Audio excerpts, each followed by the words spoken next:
这位身家过亿的霸道总裁一觉醒来，竟发现自己变成了一部手机，而且手机电量只剩下最后的 3%。如果在电量耗尽前没被人捡到，他将永远失去变回人类的机会。幸运的是，一个无业的年轻人捡到了这部手机。作为总裁，他现在的处境非常尴尬，没有他在公司的话，公司很快就会垮掉。总裁只能请求这位青年暂时代替自己担任 CEO。为了表达诚意，他通过手机银行转账了1亿作为报酬。捡到手机的年轻人感到非常震惊，他觉得自己比隔壁财阀家的小儿子的主角还要爽。到底是怎样的奇遇让总裁变成了手机？这位无业青年能否借此机会扭转乾坤？让我们现在就开始今天的故事。故事首先带我们回到2000年左右，当时还流行一种名为千年虫的计算机 bug。随着新世纪的到来，人们对未来既充满期待又感到恐惧，而这一切当时的男主角任成并不关心。那时的任成还很小，每天都像野比大雄一样幻想着有个分身，可以帮他去上学、做家务、赚钱。任成怎么也想不到，未来的某一天他自己会成为别人的分身。时间快进到2022年，一个打扮成白雪公主的小女孩在森林中吃下邪恶皇后递来的苹果后晕倒了。下一刻，这个充满魔幻的场景突然消失。原来这一切都是科技巨头金塔克进行的 VR 技术演示。他们公司掌握着韩国最顶尖的科技，他们正准备和明星合作推出 VR 互动产品。公司的发展前景看起来非常好，但由于工作太忙，金塔克一直没什么时间陪伴他的女儿小金。对此，他感到非常愧疚。回到书房后，金塔克拿着一份标有保密字样的文件陷入沉思。这时，一个称呼金塔克为少爷的男人贾维斯出现了，他的表情略显阴沉，似乎在偷偷窥探金塔克手中的那份绝密文件。另一位男主角任成的人生就没有那么波澜壮阔，他没有正式的全职工作，只能偶尔扮演吉祥物来赚取生活费。由于对未来看不到希望，任成经常借酒消愁。雇主发现后非常生气，带着酒气去和小朋友们互动，这简直是毁了自己的名声。任成的不靠谱还体现在很多其他方面，比如他之前找的兼职突然没来。雇主原本要表演的是白雪公主和7个小矮人的故事，现在因为少了一个人，只能改演王下七武海的故事了。一切不顺的任成回到了自己狭小的出租房，电视上正播放着另一位男主金塔克的新闻。这位科技巨头的生活，任成连想都不敢想。这时，任成的好友阿狗来找他喝酒，这两个一事无成的人都觉得自己只是暂时碰到了不顺。阿狗对自己的投资理念异常自信，任成忍不住提醒阿狗。不久前，阿狗在韩国的虚拟货币泡沫中亏得差点要卖身。任成告诉阿狗，还是应该实际一点，去找份工作。他明天就要去金塔克公司面试。喝酒时，任成还特意把金塔克的照片放在旁边，直接把这位霸气总裁当成了祈愿的对象。结果第二天，任成开局不顺，不小心把金塔克的秘书誓言的咖啡撞洒了。此刻的任成还不知道誓言的真实身份，他正头疼自己的白衬衫变成了花衬衫，该怎么去面试？誓言外冷内热，直接带任成进了卫生间。他脱下自己干净的白衬衫给任成换上，这一系列大胆的行为让任成心跳加速。可惜誓言的好意并没有给任成带来太多好运。面试时，任成满头大汗，他勉强解释说是因为来到大公司面试太紧张。面试官老秀立刻揭穿了真相，任成的汗是因为穿了小了2-3号的衬衫被勒出来的。这个小插曲过后，老秀继续对任成表达不满，说他的学历、资格证和工作经验都太一般，在这个岗位竞争激烈的时代，任成根本没有什么优势。任成不甘心，开始重复模式，一直说没有工作经验是因为没有企业给机会。老秀则一直反驳说要有工作经验，企业才会给机会。他们俩像是开启了复读机，各自重复了好几十句。就在这时，意外发生了，誓言的衬衫扣子突然蹦了出来，直接飞进了老秃的嘴里。任成回到了他狭窄的半地下室租屋，折叠比萨盒子赚生活费。面试的过程实在太糟糕了，他已经预感到自己肯定会被淘汰。糟糕的事情接二连三。正在这时，又有麻烦找上门来，房东叫任成出来，他打算收回房子，不再租给任成。他谎称这房子将来是给上小学的儿子住的，声称男孩到了10岁就应该开始独立生活。这一刻，任成非常羡慕那些一出生就在首尔有房子的本地人，他心神不宁地走在街上，戴上耳机屏蔽那些与他无关的声音。任成坐在公交车上浏览中介的房源信息，他没注意到隔壁公交车上坐着的是和他换过白衬衫的誓言。每个家庭都有自己的难题，誓言的妈妈昏迷住院，他不得不背负起这份沉重的责任。他每天都要在工作中应对金塔克的种种苛求，下班后还需与那些懒惰的护工斗智斗勇。同病房的病人都在抱怨，认为严妈拖累了誓言，仅靠誓言的工资根本不足以支付妈妈的医疗费。当誓言离开医院时，曾借钱给他的黑哥出现了。黑哥一直混迹于高利贷、皮条和打手等一系列灰色行业，在黑哥的威胁下，无力偿还债务的誓言只得答应去陪酒赚钱。结果这事还没开始，就已经出了岔子。简而言之，现在的陪酒女并不好当，需要隆胸、整形，还要穿名牌。只有为高级客户提供服务，才能赚到可观的收入。但这些前提条件每一项都需要大量的投资。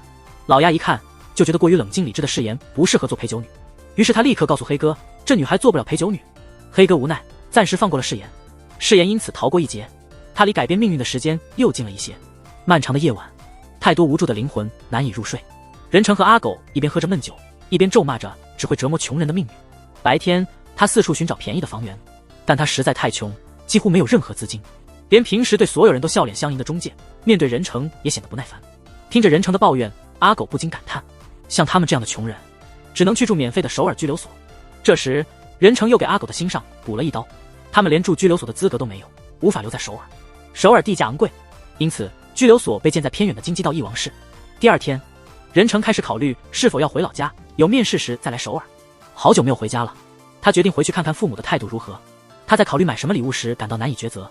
过去几年每次回家都会带礼物，但成爸总会感叹村长家的儿子带回的礼物更贵重，因此这次任成决定换个方式。他买了一个人工智能音响回家。成爸最初还嫌弃儿子浪费钱，但当任成播放他偶像的歌曲时，成爸立刻被音乐吸引，开始随着节奏舞动。一家人此刻其乐融融。这是第一集中屈指可数的温馨场景之一。晚饭时气氛逐渐变差，因为天气原因，成爸的果园遭受了严重损失。他打算改种最近很火的阳光青提，这需要一笔不小的投资。成爸提议任成可以搬回来住，把租房的钱投资到家里的果园里去。任成反驳说，这不就是让我完全放弃我的梦想吗？成爸立马回应安慰，还追什么梦想啊，你快30岁了，你知道吗？无法忍受的任成终于爆发。2年军役，4年大学里挣学费，又休学2年。他之所以快30岁还一事无成，完全是因为一路上花费了太多精力和时间在琐事上。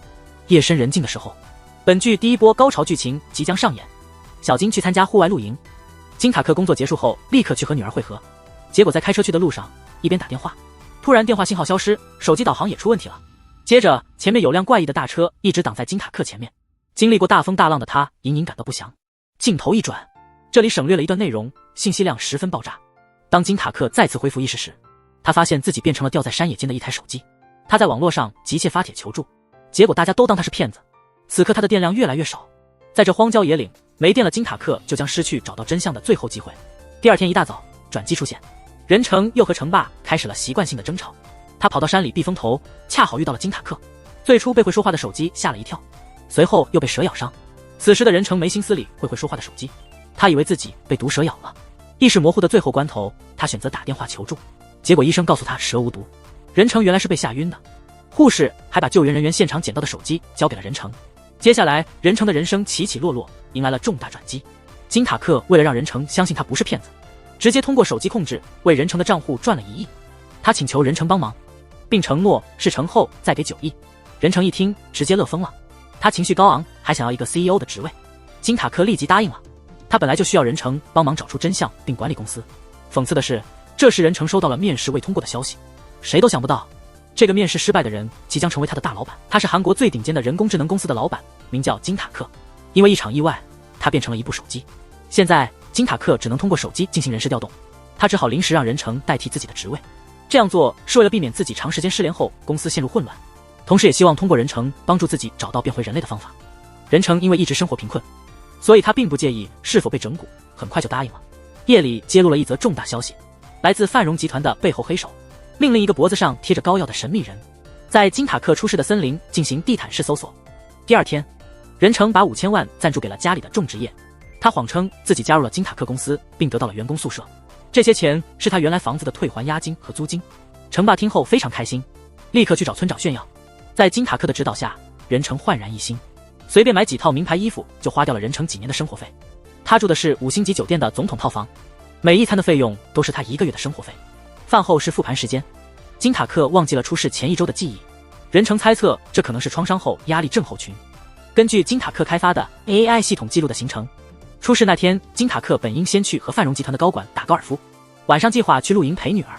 从这里开始，情况开始变得可疑。去事发森林的路只有一条荒芜的山路，金塔克不记得自己是否去了高尔夫球场，为什么选择走山路。他认为只有弄清楚这些，自己才能变回人类。任成能感受到对方的落寞，他轻轻摸了摸手机前置摄像头以示安慰。任成开始了他的逆袭之路，他见识到了世态炎凉。不久前他还是一个被面试官难为的失意青年，现在一夜之间变成了让那位面试官点头哈腰的公司社长。他又遇到了曾帮助过他的誓言，他是金塔克的秘书，拥有着极强的专业素养，对于任成如何翻身他没有多问。当任成发现一个下属欺负清洁工时，是誓言站出来帮助了外地来的任成对付那个恶劣的下属。金塔克警告任成现在要保持低调，不要引起麻烦。紧接着他开始接受正式的总裁培训。金塔克介绍了公司的现状，他的公司与范荣集团有业务合作，范荣集团内部正进行激烈的权力斗争。前会长去世后，他的女儿小辣椒接手了范荣汽车，小辣椒的叔叔接管了范荣电子。金塔克与思想开明的小辣椒关系较近，逐渐与辣叔形成了对立。那天晚上，按照金塔克的指示，任成前去金家大别墅监视。他发现贾维斯鬼鬼祟祟地离开了家，这个面相凶恶的男人在暗中与誓言会面。金塔克灵机一动，只是任成趁贾维斯不在时潜入金家取回一份机密文件。在金塔克的操控下，监控中拍到的任成的画面被删除了。就在即将大功告成时，出现了意外，机密文件突然不见了。任成在书房稍作停留后，贾维斯就回来了。关键时刻，金塔克控制手机给保姆发了加薪的消息，这一举动暂时转移了保姆和贾维斯的注意力，任成得以避免被发现。此时，任成收到了几条来自陌生号码的信息，消息称金塔克要求任成归还捡到的手机。回到家后，金塔克审阅了公司的各种文件，并向任成下达了新的指令，他们将搬入金家大别墅居住。金塔克打算使用书房的超级电脑来追踪这个陌生号码。任成搬家过程非常顺利，保姆将任成带到了金塔克的房间。离开后，他立即打了一个神秘电话。金塔克身边缺乏可信赖的人，除了那个保姆，誓言也成了小辣椒的内线。小辣椒很好奇为何金塔克选任成作为继任者，誓言的任务是密切监视这位新任社长。慷慨的小辣椒不仅给誓言钱，还把长期卧病在床的严妈安排进了 VIP 病房。第二天，金塔克追踪陌生号码未果，他又想出了一个新计划。在参加范荣集团高管会议时，以保密为由收走了所有人的手机，在手机背面贴上写有机主名字的便利贴，然后拨打电话看哪个手机会响。计划进行得很顺利，任成即将抓到嫌疑人，但那部正在响铃的手机的便利贴不知何时被撕掉了。不幸巧此时辣叔突然出现，打断了会议。他的出现仿佛是在为嫌疑人提供掩护。每个人领回了自己的手机，线索又一次中断了。回公司的路上，程爸打来了电话，任成心神不宁，慌张地挂断了电话。开车的誓言发现任成用了2部手机，试图探究手机的来源。任成支支吾吾的态度证实了誓言的怀疑。他将车停在山坡边，逼问任成是否绑架了金塔克。任成上班第一天，誓言就偷看了他的包，发现了一个破损的手机壳，属于金塔克。誓言过度的关心让金塔克感到怀疑，他拨打了一个陌生号码，结果誓言的手机响了。紧接着是一场正面对决，金塔克含蓄地提到了一个只有他和誓言知道的约定。誓言终于接受了自己社长转生成了一部手机的事实。之后，誓言用自己的手机的 GPS 位置证明了自己的清白。金塔克出事那天，他们并未同行。誓言在帮金塔克复盘当天行程时，注意到了一些异常。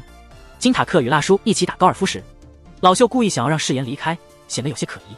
于是他们制定了一个计划，在下一场重要会议之前，誓言假装不小心撞坏了老秀的车，任成和老秃先去开会，誓言负责留下来处理保险，趁机查看老秃的导航和行车记录仪。接下来男女主同时行动，金塔克通过耳机指导任成在会上发言得体。辣叔不相信任成年纪轻轻就能如此控场，且发言风格酷似金塔克。辣叔仔细观察后发现，任成似乎在通过耳机接受指挥。不巧的是，这耳机还是竞争对手的产品。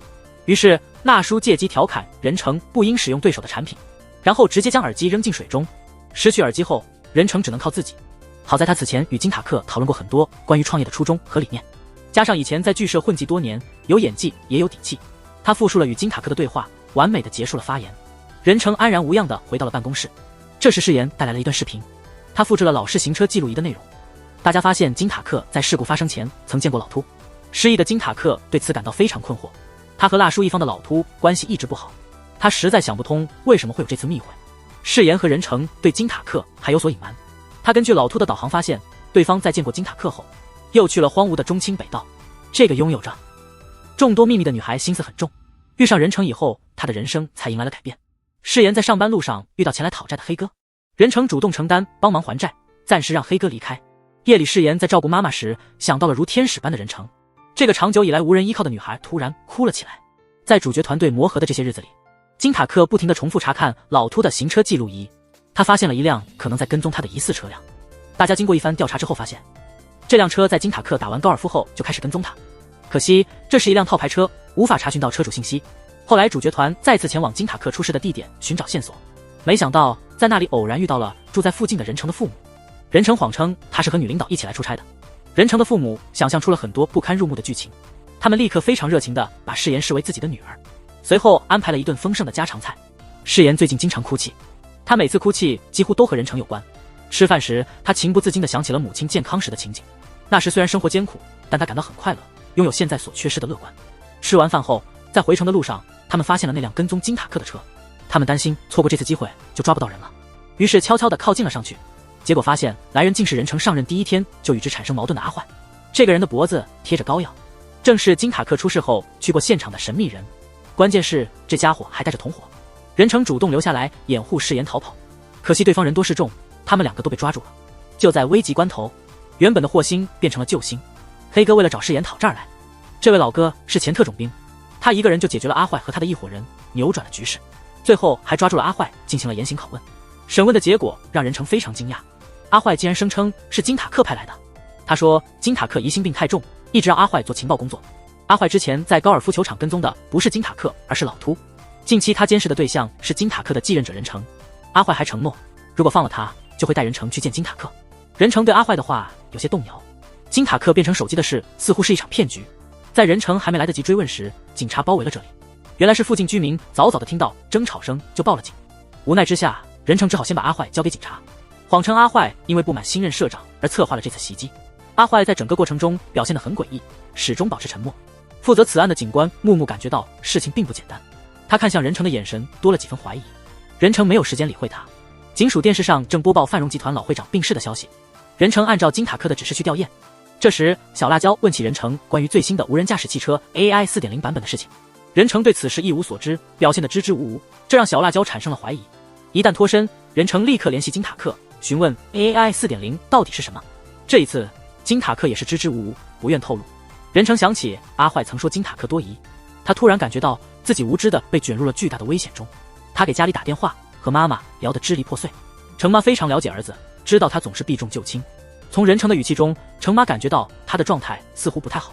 之后任成开始跟踪刚从警局出来的阿坏，结果在路上被对方发现了，两人的追逐造成了巨大的混乱。任成为了救一个婴儿，最终让阿坏趁机逃走。经此一事，任成重新意识到这次任务的危险程度，他果断聘请黑哥做司机兼保镖。黑哥是个简单的人，只要钱给足，什么都好说。安全有了保障，主角团开始了对阿坏的调查，结果发现阿坏的所有信息都是伪造的。招聘阿坏的人是常务，老秃成了主要嫌疑人。就在任成准备深入调查老秃的时候，前台突然通知说任成的父母来访了。昨晚任成那通忧心忡忡的电话让他们感到不安，于是他们借送水果的机会来看望儿子。任成和誓言演了一场戏，总算没让父母发现什么。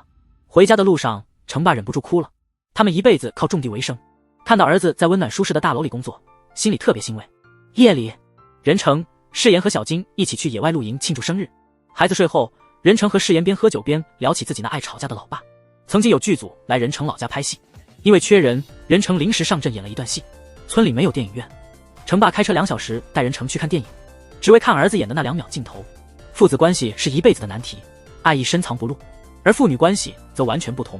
一天晚上，小金起夜无意中听到金塔克和任成的谈话，金塔克的声音让女儿大哭。这位霸道总裁立刻承诺会尽快回来。任成看着这一幕，内心动摇，渐渐倾向于金塔克一边。第二天，任成和誓言回到公司，继续对阿坏进行调查。他们发现阿坏和老秃都参加了公司组织的登山活动。阿坏每隔几个月才参加一次登山活动，每次都恰好是 AI 4.0 发布新成果的日期，而且每次阿坏去登山，老秃都会在场。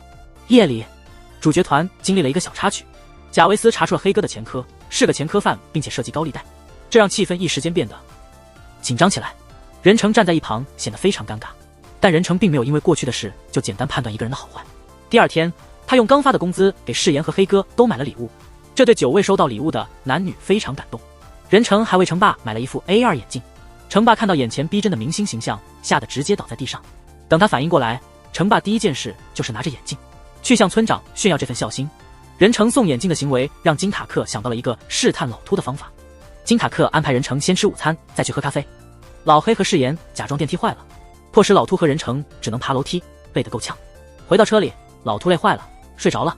当他迷迷糊糊醒来，吓了一大跳，没想到金塔克居然出现在驾驶座上。面对金塔克的逼问，老秃显得非常慌张。他先是自言自语，说金塔克不可能在这里，接着解释说自己是被人指使做的。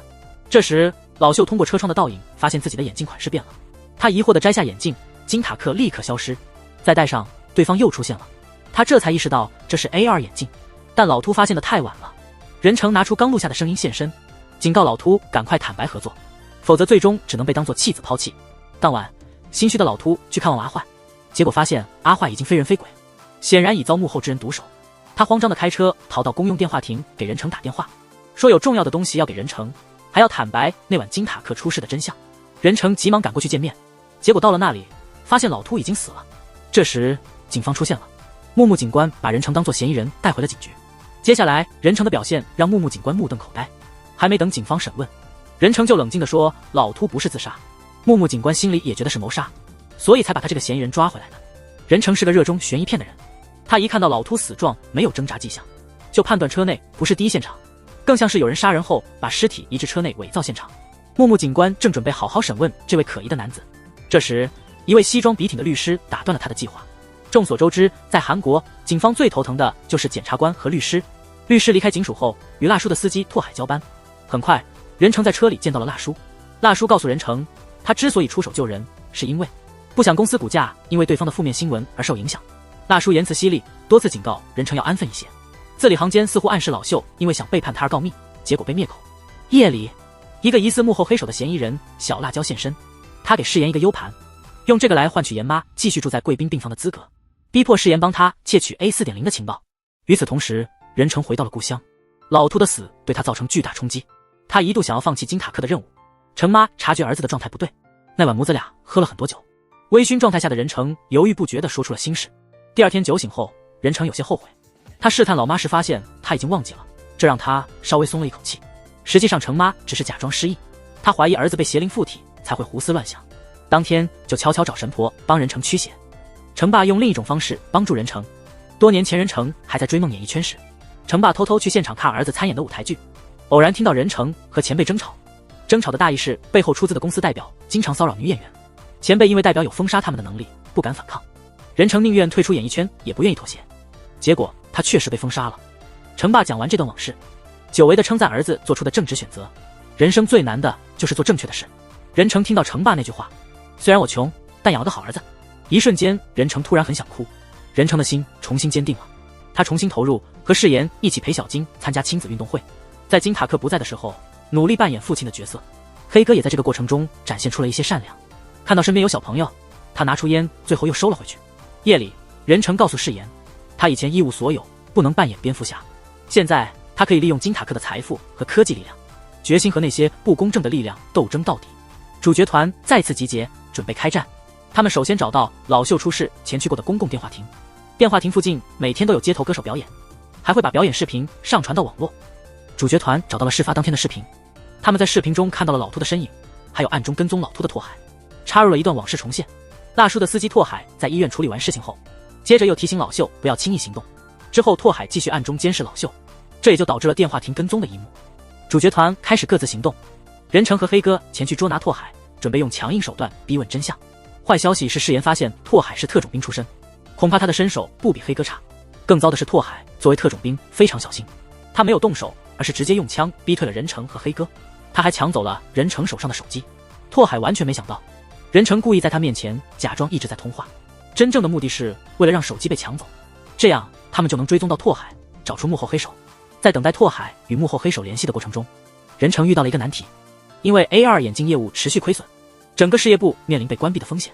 如果任成找不到有力的理由继续这块业务，400人将会因此失去工作。以前的任成面试时总是被选中的那一个，现在他才发现做出选择的那个人也很难。当晚，任成通过金塔克监控了拓海的行踪，他要么在破解手机密码，要么在给辣叔当小弟。他们之间的对话透露出，有一个秘密客人即将给辣叔带来 A4.0 的重要文件。辣叔正要继续说话时，突然被一条信息打断。誓言发现黑哥一直在发信息，立刻怀疑他是内鬼，于是和任成抢过手机。结果发现黑哥发信息的对象其实是小金，这个严厉的男人持续展示出他的温柔一面。晚上，任成做饭给黑哥道歉，看着任成做饭的技术不怎么样，保姆立刻变成了韩国小厨神。从他给黑哥的鸡蛋比给任成的大这一点看，保姆和黑哥很可能将来会在一起。吃饭时，任成问黑哥为什么这么拼命赚钱，黑哥嘴里塞满了食物，含糊不清地说我也不知道。黑哥回想起多年前的记忆，他因为擅长打架被体育老师发掘去练拳，一度非常感激，结果最后才发现别人只是用他来打假拳。那些大人不择手段追求的金钱，让黑哥觉得自己赚钱的理由很模糊，也不再信任任何人，只有赚钱能给他带来安全感。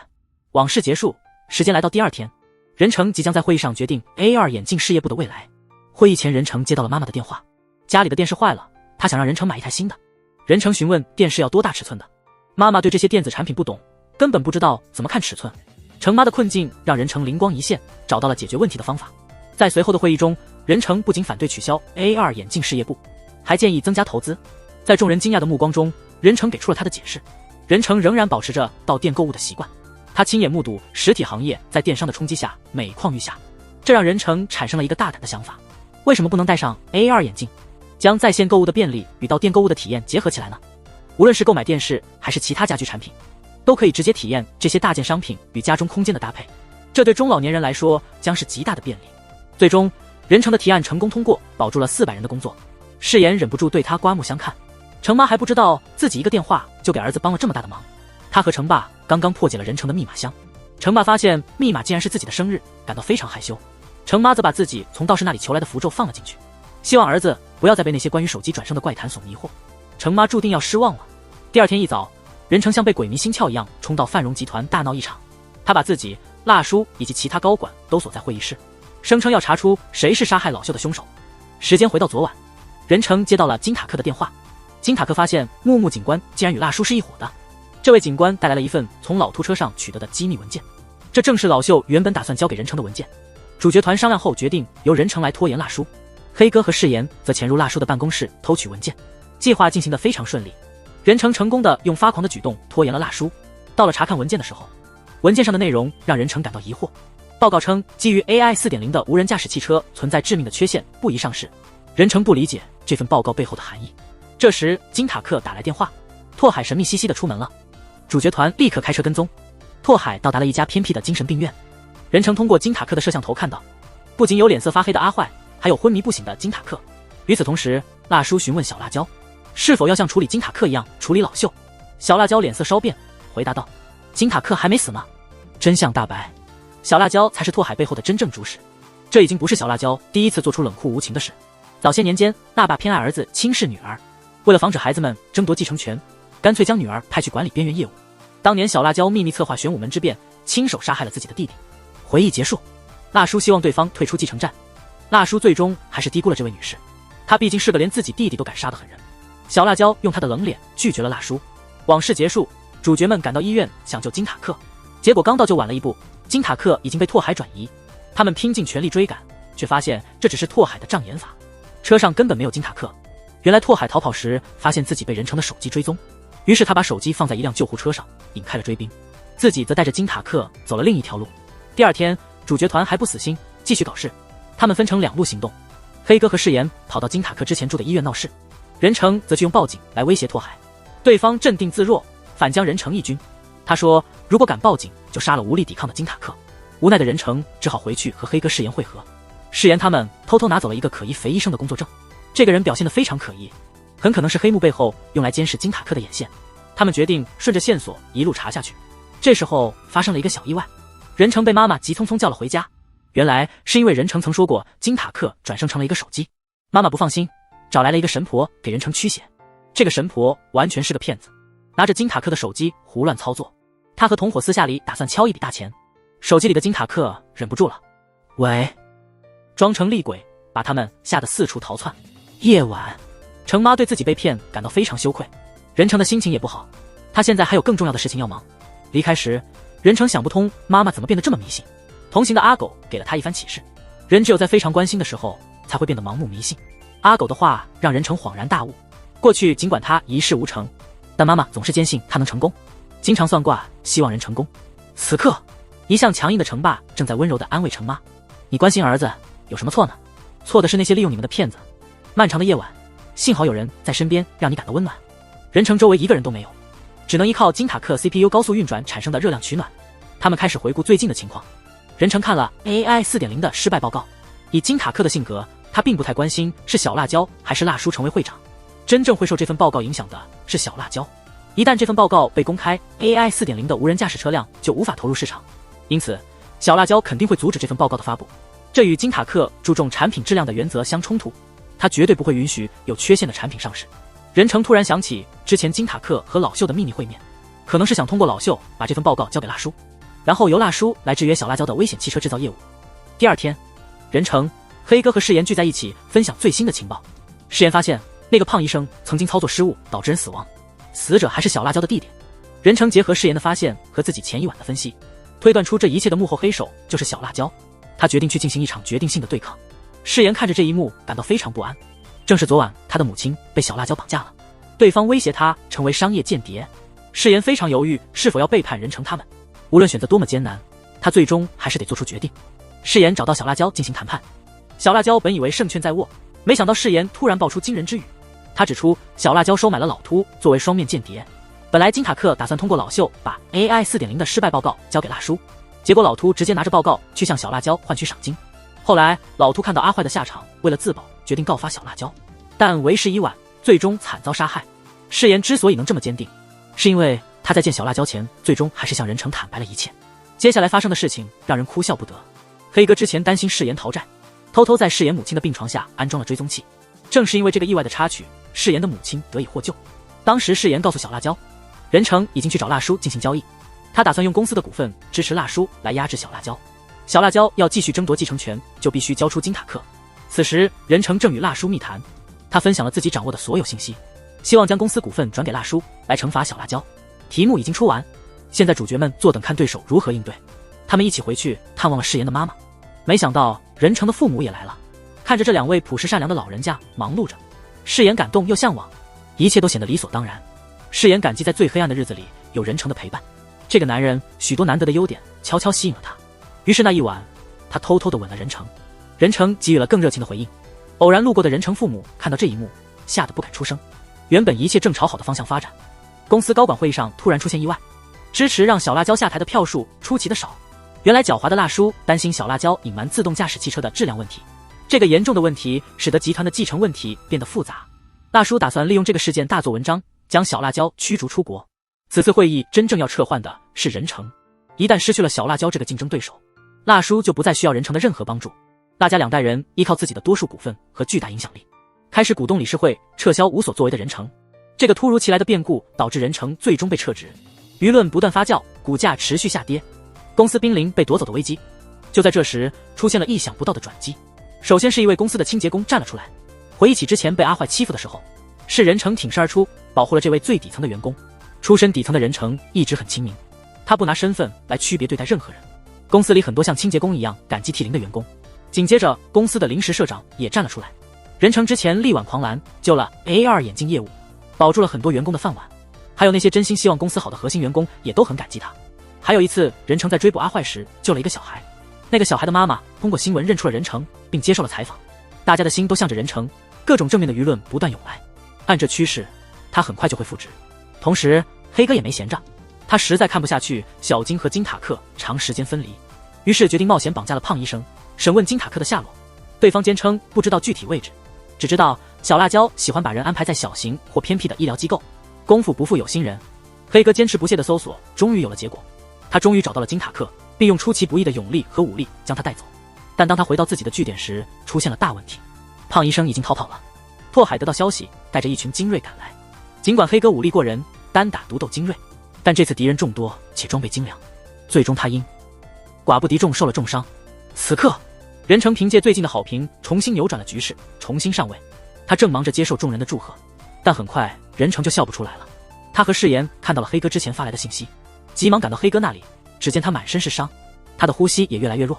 时间回到稍早之前，黑哥去便利店买东西，看到一个小女孩在撒娇，要他爸爸买巧克力派，这触动了他心中最柔软的部分。他也买了一个巧克力派，打算带回去给小金。往事随风，黑哥最终没能亲手把这个礼物送出，他的身体渐渐失去力量，只留下他紧握的巧克力派。任成、誓言和金塔克家的保姆合力安葬了这位身处黑白两道的男人。他终于不再仅是一个绰号，墓碑上刻着他的本名张柱成。任成和誓言先离开了，留给保姆一些空间，让他和张柱成说最后的话。保姆其实很细心，他发现看似粗鲁的张柱成实际上喜欢诗歌，他还特意带来了他遗落的诗集，可惜他们未能有缘。此后，木木警官找到任成，黑哥的死让他震惊。原来木木一直不是坏人，他之前接触蜡叔是为了调查案件，误会了任成和那些无所不用其极的财阀是一伙的。直到任成的保镖被杀，木木警官才开始相信他。这位警官还分享了他长期对范荣集团的调查成果。这个邪恶的财阀早就开始进行杀人灭口和栽赃嫁祸，警方高层有财阀的同伙，木木警官必须找到确凿的证据来一举成功。任成和木木目标一致，他们决定联手。与木木分别后，任成和誓言开始复盘黑哥的死。黑哥曾打电话到金塔克家求助，当时接电话的是保姆，加上任成偶然看到保姆神秘的接电话，他们决定彻查这条线索。他们还没开始行动，小辣椒就来找麻烦了。任成对这个杀手没什么好脸色，小辣椒直接以任成及其家人的安全威胁他。忍无可忍的金塔克终于开口了，小辣椒被吓了一跳，没注意到声音是从手机里传来的。他匆忙逃离了这个诡异的场所。他第一时间去探望了昏迷中的金塔克，看到对方还在，他才松了口气。他的记忆又回到了那天的事故。那时，小辣椒从老秃那里得知，金塔克要把 AI 4.0 的失败报告交给辣叔，感觉到被背叛，他一怒之下派阿坏去，让拓海他们去把金塔克抓回来。金塔克逃跑时跑进了树林，不小心从山坡上摔下去，一直昏迷到现在。小辣椒原本打算杀了这个男人，关键时刻他看到了金塔克给任成的 CEO 任命书。小辣椒不明白昏迷中的人怎么还能发邮件，于是他留了他一命，想探究对方的底细。金塔克很了解小辣椒，他告诉任成自己故意制造声响，只是为了吓唬对方。小辣椒越是不了解对手的底牌，就越不敢对任成动手。暂时解决了小辣椒的问题，接下来的目标是保姆。经过任成和誓言的跟踪，最终发现是个误会。保姆鬼鬼祟祟打电话，只是在卖二手物品，他常将小金不要的旧衣服卖掉。保姆突然想起了黑哥那次打来的电话，他还不经意告诉了管家贾维斯。时间回到3个月前，小辣椒曾试图收买他做内线，贾维斯最初是拒绝的，直到贾维斯的儿子真维斯被小辣椒的公司录用，出于对儿子的爱，这位管家最终还是背叛了。事情过去了，任成通过金塔克得知贾维斯的儿子在小辣椒手下工作，他没有立即行动，决定慢慢来，大鱼会上钩的。第二天，辣叔又开始搞事，黑哥的死让他意识到侄女还是不安分，于是辣叔故意放出金塔克失踪和 AI 4.0 研发失败的消息。小辣椒打算利用 AI 4.0 的无人驾驶汽车翻盘，结果却遭到了沉重打击。这些谣言也影响了任成，公司人心惶惶。无奈之下，任成和誓言另辟蹊径，又设了一个计。他们故意在私下里谈论 AI 4.0 研发成功，让贾维斯偷听，通过他把消息传给小辣椒。小辣椒马上找任成谈判，要求这项技术。任成答应了，但他提出了2个条件：第一，要拿回金塔克的身体；第二，要小辣椒陪他演一出戏。接着，任成召开了记者会，宣布金塔克失联期间，实际上是在专心研究 AI 4.0，目前已经取得巨大成功。为了让记者们相信，还特意展示了金塔克和小辣椒视频连线的场景，但实际上展示的金塔克是一个身材相似的替身，头上盖着绿布，使用了换脸技术来完成这一效果。随后到了约定的交易日，任成悄悄地通知了木木警官，警方突然袭击了小辣椒指定的别墅，没想到在外等候的任成和誓言被绑架了。狡猾的小辣椒早已预料到这种情况，将交易地点改到了 AI 4.0 的测试基地。交易很快开始，他们在一辆大货车上找到了金塔克。负责交易的拓海也初步核实了任成交付的 AI 4.0 技术。此时拓海突然变脸，拔枪留人。关键时刻，誓言利用娴熟的倒车技术撞击基地，制造混乱，终于将任成救出。下一刻，他们俩都失去了阵地，开车逃离还没多远，手机里的金塔克出现了严重的问题，声音越来越小。任成心里一惊，立刻让誓言停车。他回头看着基地的方向，心里非常不安。金塔克曾说过 AI 4.0 的深度学习模板就是他自己。此刻，任成终于意识到，困在手机里的不是金塔克的灵魂，而是基地里是否能正常运行的 AI 4.0。这时，一段过去的事情被插入，让我们从上帝视角确认了任成的猜测。金塔克遇袭那晚逃到了山中，他自知这次机会渺茫，因此启动了手机里安装的 AI 4.0 测试版本，然后离开手机，引开追兵。往事结束，时间来到了第2天，测试基地的机房已经重新启动，因此手机里的 AI 金塔克得以继续正常运行。任成将他的发现告诉了他。AI 金塔克检查了系统启动的时间，确实是在金塔克遇袭的那个晚上。绝对理性的他最终接受了自己不是人的残酷真相。一度非常伤心的 AI 金塔克在任成的请求下终于稍微振作了些，答应继续帮助战斗到最后。他已经渐渐拥有了人类的情感。与此同时，小辣椒的新一轮攻势开始了，不过这次的目标不是主角团，而是辣叔。小辣椒将自己的杀人和嫁祸等罪行通过拓海的自曝全部推给了辣叔，最终这个最大的对手被送进了监狱。主角团把注意力全部集中在拓海身上。木木警官在调查这个人时发现了重要线索，原来拓海曾被人陷害，被迫退役，是小辣椒在关键时刻救了他。在后来的合作中，小辣椒还承诺让拓海从政成为议员。所有这一切其实都是一场阴谋。拓海最初受到的陷害正是小辣椒所为，他选择了符合辣叔标准的拓海作为卧底，因此制定了一个计划，故意让拓海陷入困境，又将其救出，使他欠下巨大的人情债。拓海看着任成带来的真相，气得直冒烟。他的背叛直接导致了小辣椒的溃败。在拓海的指点下，原来看守金塔克的胖医生成了突破口。任成派曾与他合作演戏的阿狗，假扮小辣椒的接头人去见面。这个胖医生向来胆小怕事，为了保护自己，他保存了一些小辣椒的犯罪证据。胖医生的胆小使他很容易上当。阿狗只是假装小辣椒已经知道了一切，并给了他一次自救的机会。胖医生马上乖乖地把当初在病房的监控录像交了出来。小辣椒的杀手也锁定了胖医生，幸好木木警官一直在暗中监视，及时抓住了杀手。决战的时刻终于到来。在 AI 4.0 的无人驾驶汽车发布会当天， AI 金塔克开始大显神威。上次交易前，他已经预测到 AI 4.0 被抢的几率很高，所以他故意在里面留下了一个病毒。现在受病毒影响的无人驾驶汽车完全失控，不按交通规则行驶，这其实也是 AI 4.0 一直存在的隐患。他开始拥有独立意识，不再遵守规则，总是追求最佳效果。比如为了快点到达目的地，会闯红灯、逆行或走捷径。小辣椒最终被警察严密包围，但他还不死心，想要逃跑。他设定了前往最近机场的驾驶路线，到了目的地才发现周围的景色完全变了，竟然被直接送到了警署。原来途中看到的去机场的景象都是 AI 金塔克通过控制智能玻璃制造的假象。这时贾维斯也选择了自首。有了证据和证人，小辣椒这次无法逃脱。故事的结尾，任成西装革履，正在面试一个中年人，对方知道自己年纪偏大，于是急忙展示自己的过往亮点。他最早卖过保险，后来为一个叫文森佐的律师打过工，最近还在《还魂》剧组里演过洪七公。其实这并不是真正的面试现场，任成最终没有继续在商界打拼，而是回归了他最爱的演艺事业。刚才的面试只是一场戏，戏拍完后他就直接去和誓言约会了。危险的生活已经结束，他们俩最终走到了一起。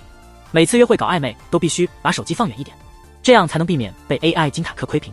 每这个时候 L 金塔克就会气急败坏的大喊，我也是成年人，为什么不让看？气死我了，毁灭吧地球，赶紧大结局。